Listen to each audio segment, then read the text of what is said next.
kafir, yang togut, hormat bendera itu adalah syirik, kemudian negara kita negara sekuler dan segala macam harus kita lawan, harus kita perangi. Assalamualaikum warahmatullahi wabarakatuh, Bapak dan Ibu Guru. Salam jumpa kembali bersama kami. Ini adalah pertemuan kedua ya Bapak setelah minggu kemarin. Bapak, kita hari ini masih membahas tentang moderasi, tetapi ini moderasinya di sekolah ini Pak. Ya, untuk siswa tentunya. Iya, sekolah iya. untuk siswa. Ya. Saya mau bertanya Pak, kenapa moderasi itu penting di sekolah? Baik. Bismillahirrahmanirrahim. Jadi ikhtiar kita untuk mensosialisasikan moderasi ini tentunya harus kita mulai dari sekat-sekat, dari grassroots ya, dari tingkatan yang paling asas, paling dasar, dari keluarga, bagi kawan-kawan yang bekerja sebagai guru tentunya kita mulai dari lingkungan pendidikan. Dan sebenarnya ini tidak kemudian sebagai amanat untuk guru pendidikan agama saja ya, untuk seluruh guru, tapi ini untuk memulai saja barangkali, sehingga kemudian ditunjuklah kawan-kawan guru pendidikan agama yang ada di sekolah umum ataupun swasta dari tingkat TK sampai kemudian SMA SMK. Jadi kenapa sih moderasi itu penting dari sekolah ya, berangkat dari sekolah. Ingatlah bahwa untuk mensosialisasikan gerakan moderasi ini adalah sebagai upaya preventif, sebagai upaya protektif.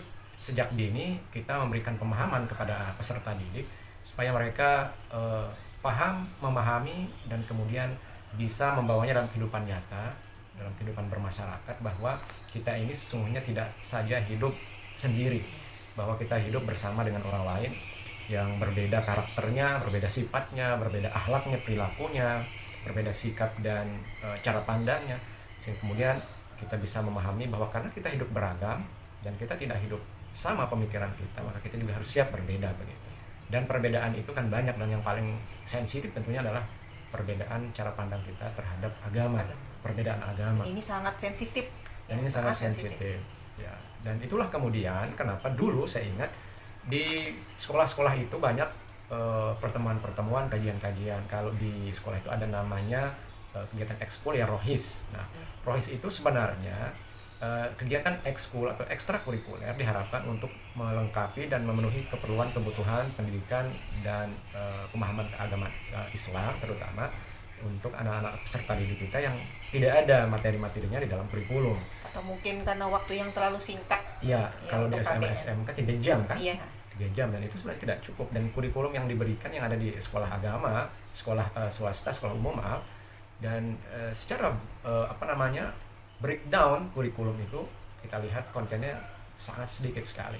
Nah, sehingga diperlukan memang kegiatan-kegiatan ekstrakurikuler tambahan di situ. Nah, cuma ini yang perlu digarisbawahi, ternyata banyak dulu mentor-mentornya, guru-gurunya, mudabir-mudabirnya, yang murabbi-murabbinya, itu yang mengajar lah, bahasanya seperti itu, adalah orang yang memang basicnya memiliki semangat keberagamaan, cuma tidak dibekali dengan pemahaman dan ilmu keagamaan yang baik.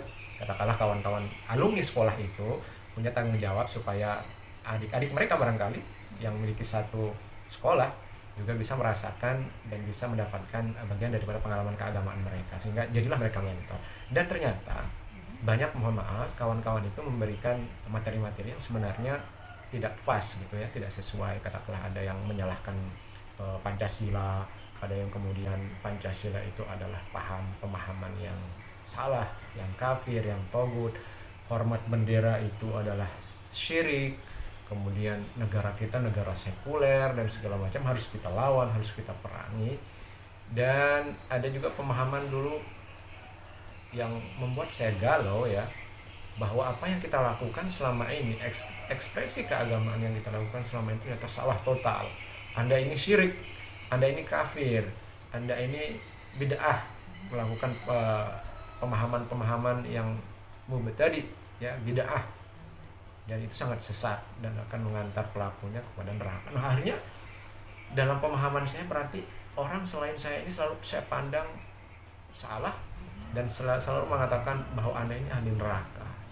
Nah, barangkali itu salah satu latar belakang kemudian kenapa moderasi beragama di sekolah juga penting untuk kita gaungkan, untuk kita sosialisasikan.